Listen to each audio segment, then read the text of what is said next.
Hello everybody, this is Kelly Stamps. Last Tuesday, I woke up with an urge, the type that I could not remedy by humping my pillow. This was far more imminent, urgent, DEFCON 1 serious.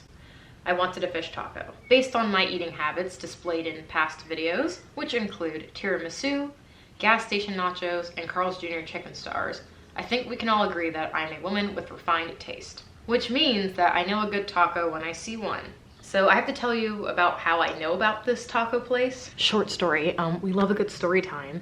I have started a very long break from dating. It is weird, it is tiring, and I don't like to do work unless I'm getting paid for it.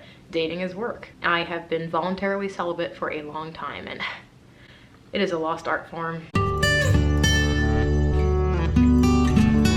So I discovered this place because some cute mans who lived in Hillcrest, San Diego took me on a date here. We went day drinking, we had some Asian food, and we ended up going around the corner to this place, which I'm going to in the video. I had a good time on this date. I was very surprised when he slow ghosted me, and it made me really sad. But I went home and I thought about it and I reflected. I think my very dry, sarcastic, dark sense of humor scared him off. My opening text was, let's eat tacos, get drunk on beer, and talk about each other's childhood traumas. At some point, he was saying, well, my father's a doctor. Like, what does your dad do? I said, that's bold of you to assume I know my father. I said a lot of weird stuff on the date, which normally people would laugh at, but he just looked terrified. Yikes, yeah, we were not compatible. And in the moment, I was very sad to see him go. But I'm so happy that this happened because I would have never discovered this taco place. And that is the place that I went to. Thank you for listening to my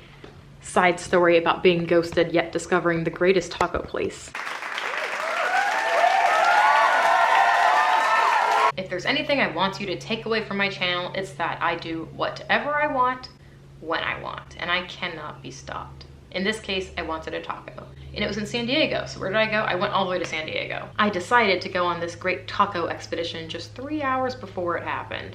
I went on flixbus.com. I got a $4.99 seat on a fancy tour bus leaving at 1:25 p.m. from UCLA. I called an Uber. I traveled light. I just brought my iconic fluffy purse, which contained my disposable film camera, my Muji camisole. I did pack some clean Muji drawers, my eyeglasses because I chose to wear my contact lenses, my intermediate Sudoku book, my thirst trap Muji flats because men love these. No, they don't. And my tinted lip balm. I wanted to look extra cute for this trip because you never know where you might meet your future husband. The bus arrived on time and I was so happy to see that it was empty.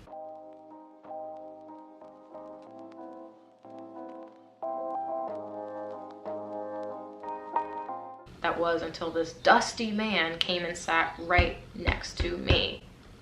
He had the entire tour bus and he chose the seat that was right next to me. It's like when I go to Costco. First of all, I fucking hate Costco. I hate big warehouses, department stores, any place where I've ever lost my mother in and cried and had trauma. I hate Costco. Anyway, it's like when I go to Costco in the morning to avoid people and avoid traffic and avoid people running over my Muji sneakers in their shopping carts. And what happens? Oh, I find a beautiful parking spot right at the entrance. There's nobody there and somebody comes and parks right next to my car, and they open their door and they're like, oh, sorry, you had all the space. So my lack of personal space triggered Karen Stamps. Who is she? Karen has time, money, and opinion, and her man works 5 jobs. So I nicely asked him, hey, sorry, I don't want to be rude, but do you mind if you just move over one, like just over the aisle to that one?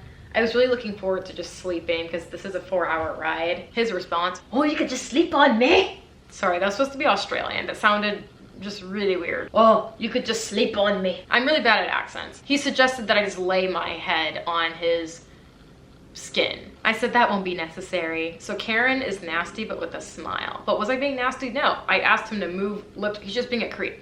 And he was talking to me at the bus stop. I already knew this was gonna happen. He said, all right, I understand. He packed up his things and he moved across the aisle to this seat. Once he wasn't right up under me, I could actually see his face and his demeanor, and he didn't seem like a bad guy. I almost felt bad.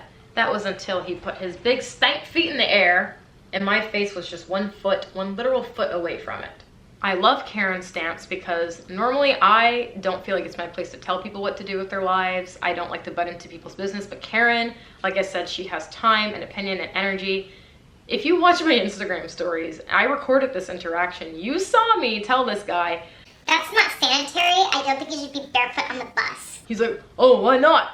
I said, "Well, that's just disgusting." And he goes, "Well, the world is disgusting."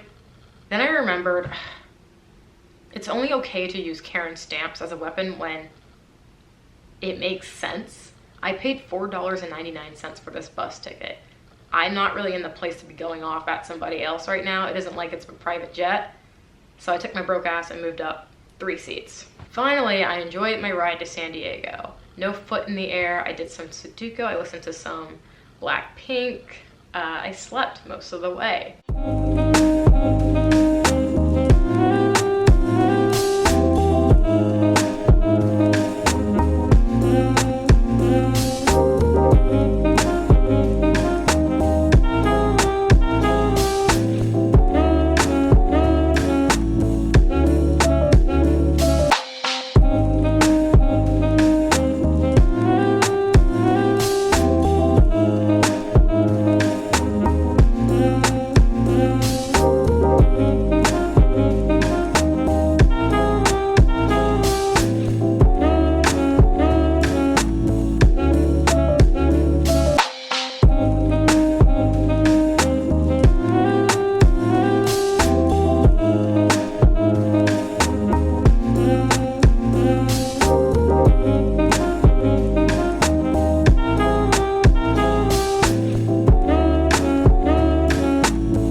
Have been waiting for. This is the fried fish taco with house-made chipotle salsa, green cabbage, and house-made lime and cilantro crema that I traveled 4 hours for.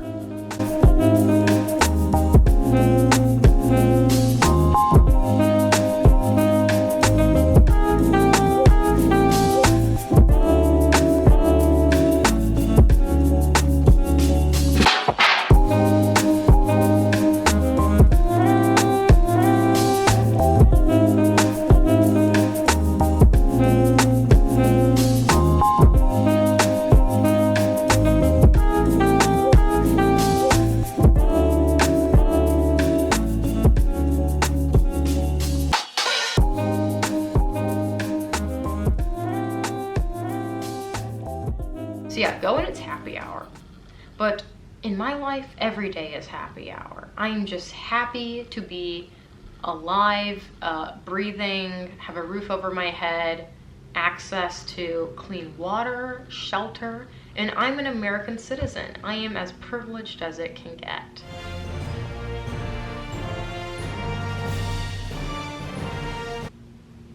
This is the exact taco that I ate on that date with the guy, which I ruined by being really fucking weird. This is the taco that changed my life. Normally, this Baja beer battered cod fried taco is $3.95 each, but it was happy hour. So together, 2 only costed $5.90. I have my receipt right here. That's why I keep looking down.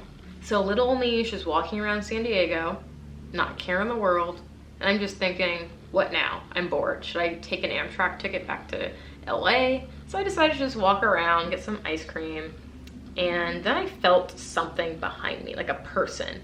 You know when you're having sleep paralysis and your demon comes to visit you? Well, mine, he likes to sit right there in that computer chair and just be in the corner of the room when I can't like move or speak. We're not really talking right now. We're on good terms, but like, I don't know, he hasn't come to visit me in a long time, which is good. I don't like sleep paralysis. But anyway, I felt that same burning, vibrating sensation. I turn around and there's a guy just checking me out, and his buddy was right next to him. I looked and checked him. He's like, whoa, did I do something wrong? I said, no. You're just walking at the exact same pace as me, so you need to either slow down or speed up. Ooh, sassy. Well, and then conversation started. Turns out these two guys are pretty cool. I ended up going into a random bar with them. We just made a sharp right and went into one of those bars on Newport, and I drank a beer. It was on them. So they were interviewing me. They were asking me questions to see if I'm capable of being their friend or not. Deal breakers, I guess. He asked me, what is something that people cannot stand about you that you think is normal? I said, well, I drizzle my ketchup instead of pouring it into one corner. He got up, he's like, oh my God. Oh, this is horrible, disgusting. He leaves the bar, comes back in. How are you gonna redeem yourself? So we're all just chatting and having fun. And then the topic of tattoos come up. They were trying to convince me to go get tattoos on the spot. I'm not opposed to tattoos. I just don't have any meaningful, creative, sentimental ideas for a tattoo. My only idea is to go right under my bangs and say, executive producer Dick Wolf. Or getting a tramp stamp that says Kelly Stamps on it. I asked him about his tattoo. He has a pineapple here. What is the meaning of your pineapple?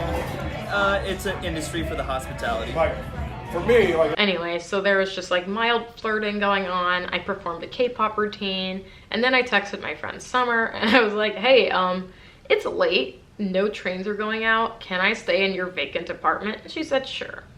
I like when things just work out like that, because I was about to have to sleep on the beach.